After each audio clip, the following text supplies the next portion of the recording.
Live from our 7 Tasmania studios, your nightly news with Kim Miller begins now. Despite national concern over waiting list blowouts, Tasmania has made an indent in its waiting lists. The state's elective surgery list is at its lowest point in 8 years, at just over 8,500. It's been through some really quite extraordinary work from all of our health staff who effectively are the only ones in Australia who've been able to deliver a decrease. It's still a lengthy wait though, with only 62% of patients treated within the recommended time frame. Still on health, and Tasmanians are urged to consider the COVID at Home program to access antiviral medication in an effort to alleviate pressure on GPs. Demand is growing for the treatment in the state as a number of vulnerable residents are struck down with the virus. Intense chest pain and short of breath. These were the troubling symptoms behind a COVID diagnosis for Max Harris. I still got some symptoms now. It's been nearly 8 weeks now, and so they've said it's long COVID. He's among a growing number of Tasmanians who've accessed antiviral drugs through the state's COVID at Home Plus program. I had a chat with the doctor who prescribed the antivirals, and I had the script at the chemist within 5 minutes he sent it electronically. We also have people who contact us who are unable to obtain them other ways. They may not even want to enrol in the program, but we're able to support them also.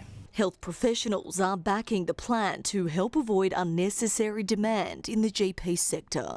Routine appointments are going out to 3 or 4 weeks. So COVID at Home just gives us that extra avenue to get patients assessed and then get antivirals if they need to. More than a year on from its inception, the overall incentive has now helped 33,000 patients with their recovery. To try and ease the demand not only on our GPs in the community but also on our hospitals, so they play such a significant role in helping to alleviate the numbers that are presenting to the public system. The state's public health director is currently considering lowering the COVID risk level in the state, which now sits at moderate as the rate of infections continues to dip in the community. Certainly our health and hospital system remain in a constant state of readiness for COVID. Grace Evans, 7 Tasmania News.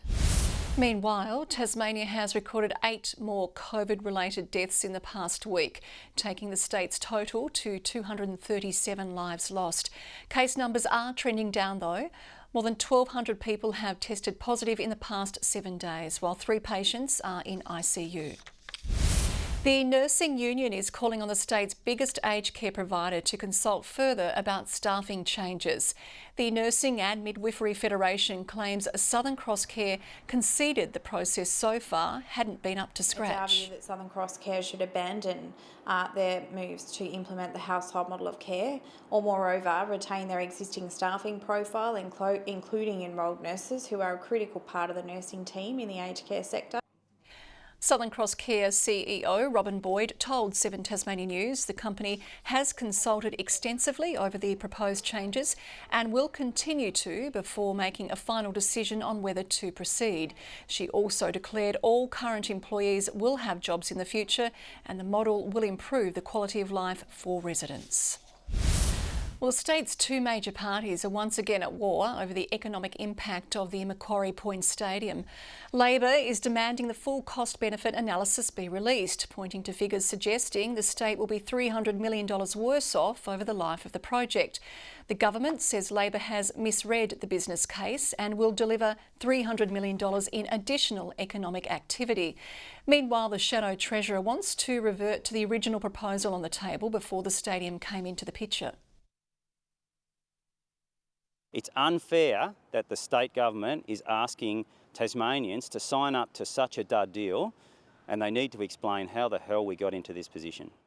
The AFL is stipulating a new stadium be built as a condition of the licence. The federal government is weighing up whether to cough up the final $240 million funding void.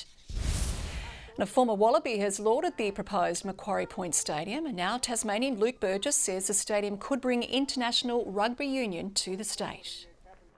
I'm assuming that having a stadium here and a great facility, a great entertainment venue would be makes that conversation easier. There is absolutely an enthusiasm to bring union, top-level union, including the Wallabies, to Tasmania, but we just need a venue, and that's what this opportunity presents.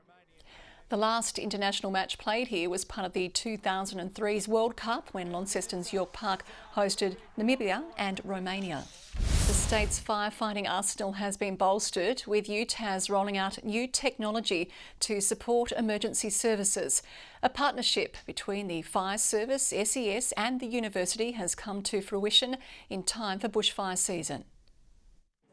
Fighting bushfires has received a refresh, with a different kind of fire truck set to travel around Tasmania. We're really pleased to announce the launch of a partnership with the University of Tasmania and our emergency services to provide an incident control vehicle, the big bus behind me. The mobile interactive learning environment truck will be used as the command control centre during bushfire season, providing emergency services out in the field enhanced firefighting capability.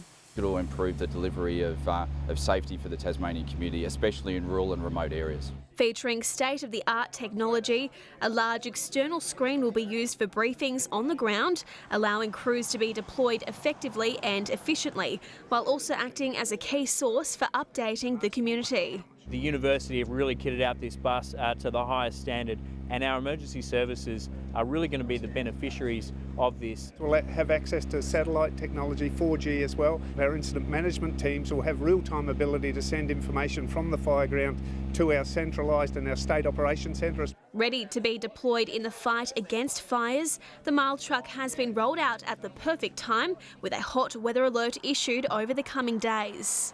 We have some very dangerous, potentially very dangerous fire conditions across the weekend. There's going to be strong winds as well as hot weather.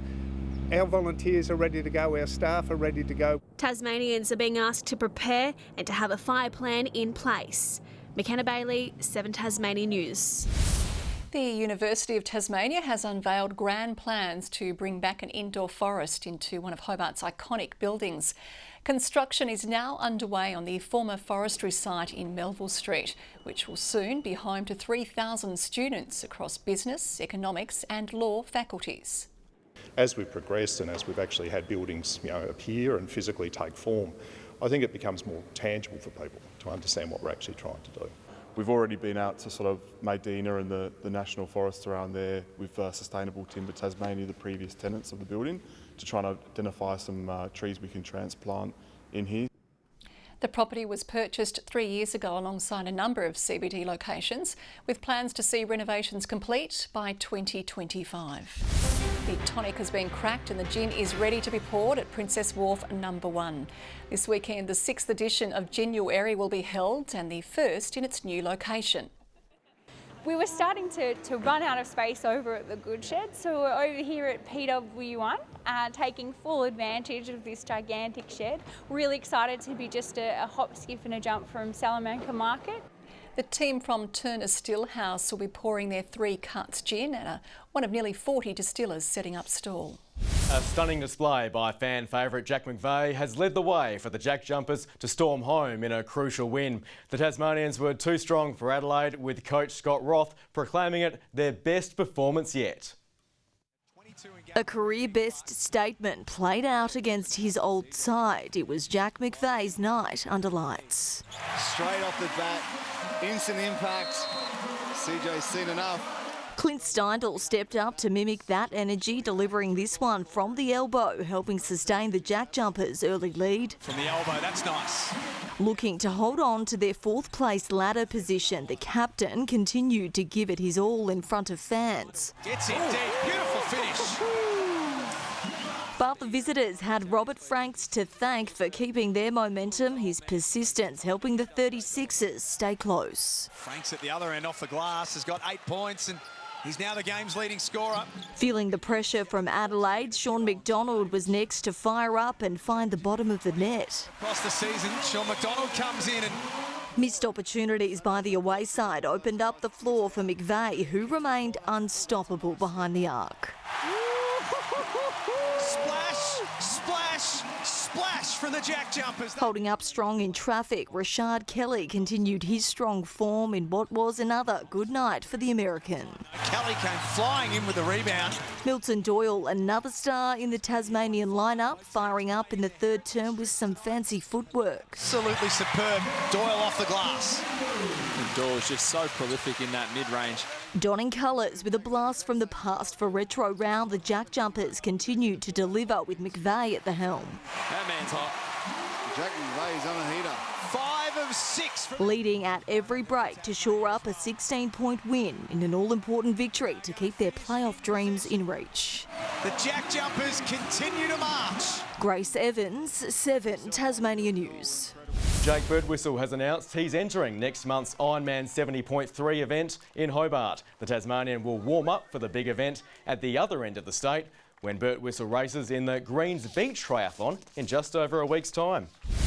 Italian Elisabetta Cocciaretto will face American Lauren Davis in the Hobart International final. Davis ousted Russia's Anna Blinkova in straight sets a short time ago, while Cocciaretto beat Sophia Kenin in 3 sets to progress. Despite winning the toss, Elisabetta Cocciaretto defied convention and chose to receive. The risk finally paid off late in the first set when the temptation of a drop shot brought Sophia Kenin unstuck. Kenin yields. Cocciaretto served out to be on top, but the effort took its toll. The Italian needing a medical timeout to be ready for the second, Kenin showed no mercy. Brilliant from the former world number 4. The wild card surgically dismantling Cocciaretto's momentum to take the second set 6-4. But Cocciaretto came from the clouds in the last, refusing to give Kenin an inch, even saving 3 break points to keep her service game on track. The 21-year-old ended up claiming the last 6-1. She will do battle for the Hobart International title tomorrow. Very, very happy, and thank you for coming today to support me and support us. In the other semi-final, Russia's Anna Blinkova stormed through the first 3 games. But American Lauren Davis won the next 6 in a stunning turnaround, one with another break. The volley goes wide. The set is stolen by Lauren Davis. A titanic final in store. And tonight's Friday Flashback is to when an Aussie took out the Hobart International for the first time. In 2003, Alicia Mollick's career skyrocketed after claiming her maiden WTA title in the Apple Isle. Fine wine flowed at the launch of what was then the Marilla International as it prepared to welcome the rising star of Australian tennis, Alicia Mollick. They'll expect more than 10,000 people to the domain when it kicks off on January 5. And organisers were spot on. Long lines snaked around the tennis centre in 2003. Inside, it was a full house. Some were even turned away as a 21-year-old Mollick took to the court against the tournament's reigning champion, Martina Suhar. Mollick stunned the Slovakian in a 6-1, 6-2 steamrolling. By the time she'd made the final, the stands were again at breaking point, eager to cheer the Aussie to her first WTA Tour title. They've been great, and I hope they don't just support me, but the rest of the tournament as well. And the support spurred her on against second-seeded American Amy Frazier. After winning the first set, Mollick was made to work as Frazier fought back to take the second. But the fairy tale finish was to come, Mollick claiming the title. I was happy to get through my first round, and the second round happened, and the third round happened, and the semi-final happened. Today, like anything, was a bonus. It catapulted Mollick's career to a bronze medal at the Athens Olympics and the number 8 world ranking, before she visited the tournament's namesake winery on her final appearance in Hobart in 2011, ending a near decade-long association with the event. And of course, a new champion to be crowned tomorrow, Kim. You are right. Thank you, Tom. Good evening. 31 was the state's top at Ouse, Bushy Park and Scotts Peak today. Launceston 29, 25 in Hobart, Devonport 24 and a top of 23 for Burnie.